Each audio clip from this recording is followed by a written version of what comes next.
આત્મશક્તિ જાગૃતિનો ઉપાય શું છે? જગતમાં કોઈ પણ શક્તિ એવી વધારે નથી જે આત્માશક્તિની સામે વધી શકે. કારણ કે આત્માશક્તિ તે ફક્ત પરમાત્મા ચેતનનું સ્વરૂપનો આત્મા અંશ છે, જ્યારે બીજી તમામ શક્તિઓ ફક્ત માયાની અજ્ઞાનથી અંધકારથી ભરેલી હોય છે.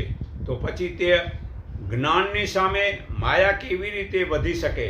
તો તમે ભલે બહારના દેવી દેવતાની ઉપાસના કરો છો, એ છોડવાની નથી, કારણ કે તે પણ ભક્તિનું પહેલું પગથિયું છે. પણ ભક્તિમાં આગળ વધવા માટે તો ત્યાં જ ને ત્યાં જ બેસી રહેવાની જરૂર નથી. પણ જ્યાં સુધી તમોને તમારા આત્મા ઉપર વિશ્વાસ નથી, ત્યાં સુધી તમો તમારા જીવનમાં ધ્યેયને તમો સમજ્યા જ નથી. માટે પ્રથમ વર્ણાશ્રમ ધર્મનું પાલન કરો વીરા, અને પછી માનવ ધર્મનું પાલન કરો તો પૂરું થઈ ગયું. બીજું કાંઈ કરવાની જરૂર નથી. તેવું જો પાલન કરતા જ નથી તો પછી આખી દુનિયાના બધા જ દેવી દેવતાના ધર્મ પાળવા છતાં પણ તે બધો જ સમય ખોટો બગાડો છો.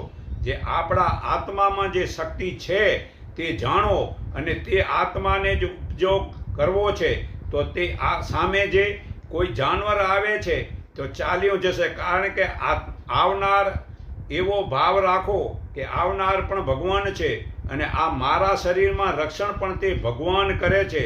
તો આપણી આત્મશક્તિના તરંગો વડે તે જાનવર ચાલ્યો જશે, અને આપણી આત્મશક્તિને વધારવા ભગવાન તરફ જવાની ભાવના રાખો ભાઈ.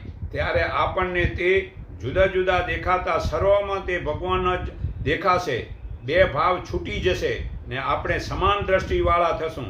તો આજ સુધી બીજા કોઈ ઉપર નારાજ થતા હતા, પણ હવેથી કાળજી રાખો, અને તેના ઉપર રાજી પણ થવું નથી અને નારાજી થવું નથી, કારણ કે સુખ દુઃખની વચ્ચે સંતરમાં રહેવાનું છે.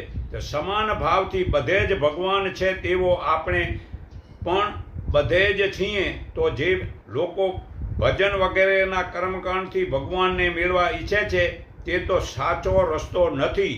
તે તો દેખાદેખીનો દેખાડો કરેલો ભજન કે કર્મકાંડથી પાપ જ લાગે છે. તેમાં પોતાનું કલ્યાણનો રસ્તો છૂટી જાય છે, અને જે આત્મા પરમાત્માને યાદ કરવા છે તે થતો નથી. તો આત્મા પરમાત્માને યાદ કરો વીરા.